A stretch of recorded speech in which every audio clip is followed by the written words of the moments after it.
Tim, it is awesome, man, to have you on the Books for Guys podcast today. As we've been messaging back and forth for a while now, and I've been looking forward to this, man. How are you? I'm well. Thank you, Chris. I'm honored to be on your podcast, and I definitely support the whole trajectory of what you're doing and the whole mission. It's a worthy endeavor.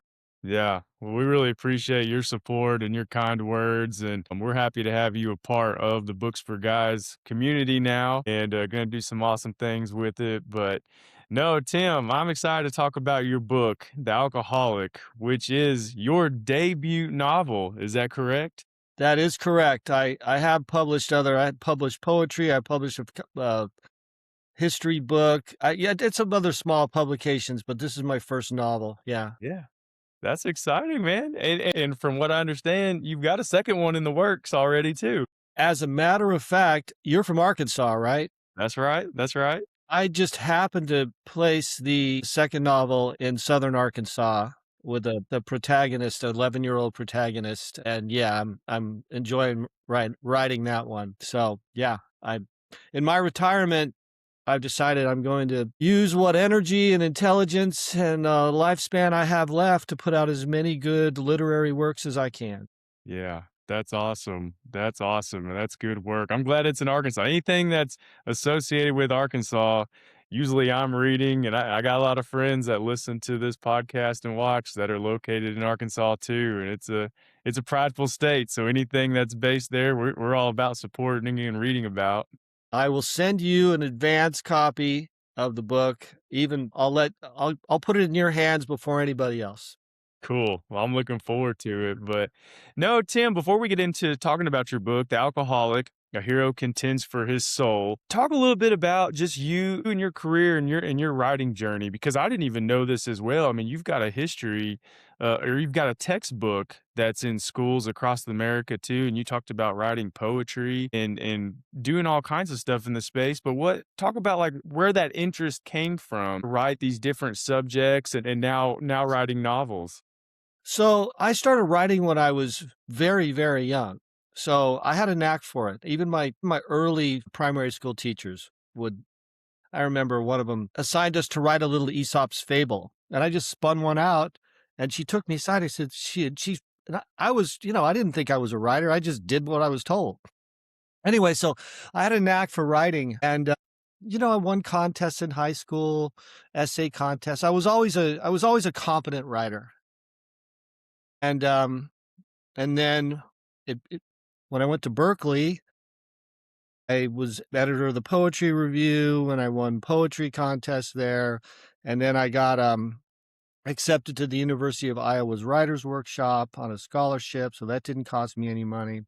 So I was kind of a dissolute poet. I drank a lot. I chose poetry because it was easy to finish. You could sit down, you could write a poem. It was either good or it was bad. It didn't take very long. It was a lazy man's way of going. I had a knack for it. And so that's how I kind of kept the writing obsession going because, poetry was easy and the fiction writers had to spend hours and hours at their typewriters. And then maybe it wasn't what they wanted or what they'd hoped for. So poetry was an easy way for me to express myself. Then the kind of writing came to a stop after Iowa.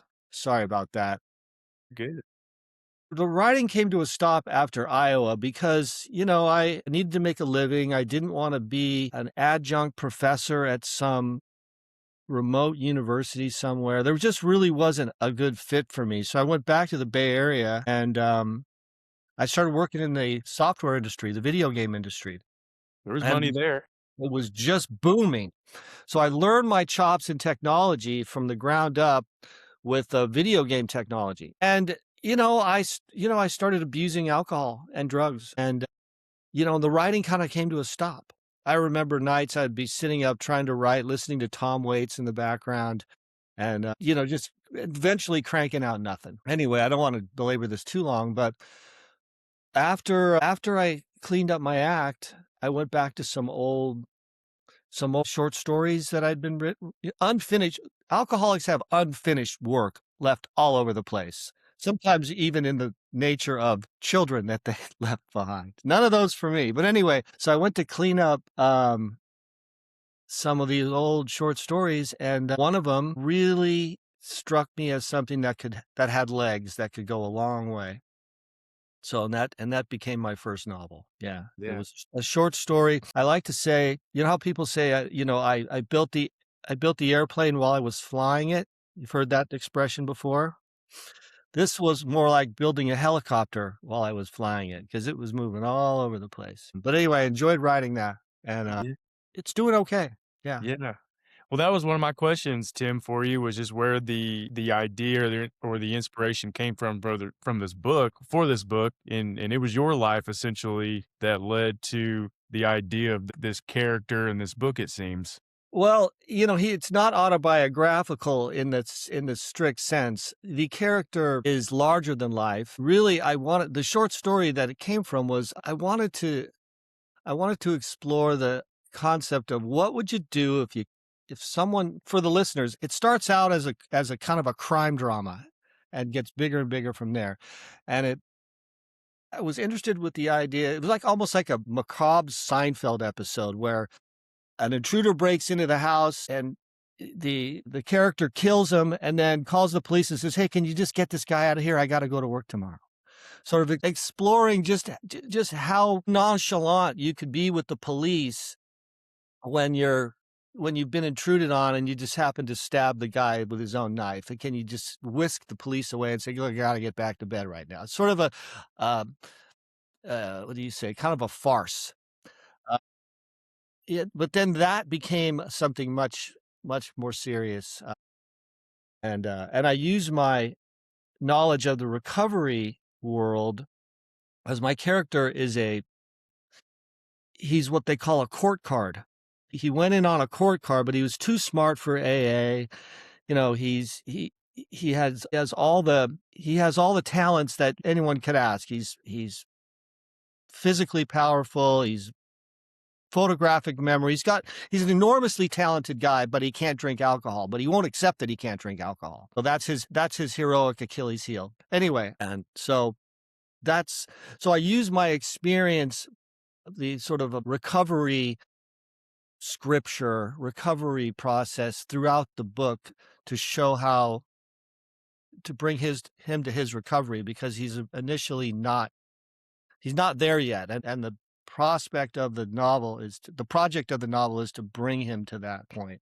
Yeah. And it's supposed to be very entertaining. Yeah.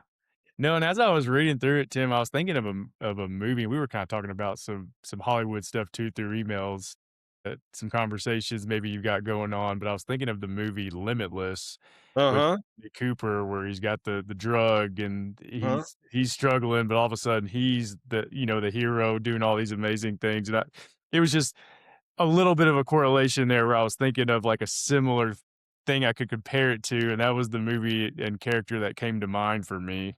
Yeah. No, that's apt, I think. And coincidentally, tomorrow I'm meeting with a Hollywood producer, not a high level guy, but anyway, the book is too long for a feature film, but it would be perfect for a miniseries of maybe 8, 9, 10 episodes. So I'm going to meet with a producer tomorrow for actually a long time to discuss turning it into a miniseries, a series of screenplays for a miniseries. So Yeah. adapting it No. to the screenplay to the miniseries format. So, but I'm not making any predictions. Yeah. Well, it seems like a great story for Netflix or Apple or somebody because it's very entertaining and it's got a great storyline. And it's got aspects to it that a lot of people can relate to. So it's relatable, it's entertaining. There's hero, there's villain moments. Right. I mean, it's got everything that you'd want as far as entertainment as well. So I think you did a great job putting it together. Thank you. Yeah. There's one review that sticks out that I got. It is a it's perfect for your podcast because it is a very masculine novel. And I've noticed over the few years that it's been out is that women have bristled at it because the character really is kind of too full of himself. He's a hyper masculine character and he has to be humbled. In order to recover, he has to get humbled. and that's the process, and that's the journey ultimately that he's on. But anyway, so the women, as they've been reading it, and I'm not speaking universally, I'm just saying kind of in general. They read him, they meet the character in the opening pages of it, and they don't like him and they put it down. But I got this one review, a 5-star review, and the woman says, I can see if I can even find it here. She says an unlikable character. She talks about how much she couldn't stand the character. She says, here, I'll read it. This book is 688 pages long. For the first 500 or so, I thoroughly disliked the main character, but I was still somehow unable to put it down. That's how the review begins. So I got to find you. And so what I attribute that to is that the narrator is trustworthy. She likes the narrator, because otherwise she wouldn't have kept reading if the narrator wasn't someone that she enjoyed listening to. That's my interpretation. Yeah. What's your now that this is out, Tim, and you're getting reviews and potential opportunities to do more with it, just for you personally, and then obviously your journey that led you to writing this, what are you most proud of? What are you most proud of now that it's finished and out there and people are reading it and taking it in? Wow, that's a difficult question. I'm not resting on my laurels, that's for sure. Well, two different people have told me, and these are people that read a lot of books, that it's the best book they've read for a while. They came to me and said, you know what, it really stayed with me. It really stayed with me. So yeah, I try not to rest on my laurels. I just want to keep writing. Yeah, I don't know. Moments of individual personal, praise, I guess. When someone comes to me personally and tells me directly, yes, this was a really good experience for me. That makes me proud. That makes it worthwhile. Yeah. No, but I can see that, Tim, because I think sometimes it is hard to get it's kinda like movies, you've got your favorites, the ones you're into, and then there's so many out there where you're like, "That was okay." And I Mhm. think and we could talk a little bit about, like, AI too, there's so many books, especially nonfiction, that you can just tell, like, someone threw their idea out there, quickly ran it through AI, and it just doesn't sit with you. But with your story, again, like I was saying, there's realness to it. You can tell it was genuine written, just with effort and just with thought. And you can just tell when work is done right and correctly. And even like your review, I hated this character, but I couldn't put it down. Like, honestly, that's a great review. Like, I'm so glad you didn't like the character. He really wasn't made to be like. Well, that's right. He was not someone. Yeah, you can't. I can't have him recover if you're liking him. There's nowhere to go. And by the end, she liked him, but he had to be humbled enough to be likable. And I had to be, I had to like him enough or like his journey enough to make it entertaining. And I set the novel right before the 2016 election between Clinton and Trump. And so there's a political backdrop to it. There's a metaphysical angle to it, because it's ultimately it's about him finding or accepting a higher power. There's a whole metaphysical. Ultimately, it's not a crime drama by the end, because he gets away with a murder. I want to just tell the readers that in the opening scene, he kills the intruder, but he didn't have to, because he already beat him into submission. And he makes a decision in the first pages of the book that he's going to take this life because he thinks the guy deserves it. But it's not. But morally speaking, on the moral plane, he committed a murder. But he gets away with it because the man he kills turns out to have been a serial killer, and it was his own knife. And there's enough deniability that he does not get prosecuted. So he's living with. So you have that weight that he's carrying around, but ultimately that goes away. That sense of moral dilemma or guilt goes away, because he's working on, if you want to say, a more difficult problem is, can he live in this world without thinking of himself as better than everybody else, which is what makes him irritating at the end. even the way he talks to the 911 dispatchers. It's supposed to be funny, but if you take it in real life, it's not that funny. He's being a jerk. So anyway, so I don't know if that made any sense, but No, no, it does. And again, I don't want you to give too much away because well, you've that given. part's given away on the book jacket. So Yeah, yeah, yeah. that's not a spoiler. Yeah. But no, I think you've done a great job of speaking high level enough, but in depth enough to where the interest is piqued. Because again, I think it's an incredible book and it really does grab you to where you don't want to put it down. Mhm. And not many books are like that for me anymore. I mean, I read a lot now, and so sometimes I'm like, okay, let me just skim. And then there's others like I'm hanging on every word, and this book is like that. So kudos to you and your work because it's Thank you. impressive, and you did a great job. But Tim, do you still write? I know you're working on a second novel now. Do you still write poetry, or is there still other styles that you? Because you mentioned poetry as kind of being somewhat of an outlet, easy, to do. Do you still write poetry as well? I do, but I don't try to publish it. I do it just for my own, just as a way of keep like a runner would stretch, just a way of yeah, or just if a good you know thought or a few lines come to mind, usually regarding my kids. When they were young, I used to write poems in their honor just because they were short and the kids could read them. But yeah, just to keep that muscle working, but I don't try to publish them. Yeah. It's just for me. Yeah. Do you read a lot as well?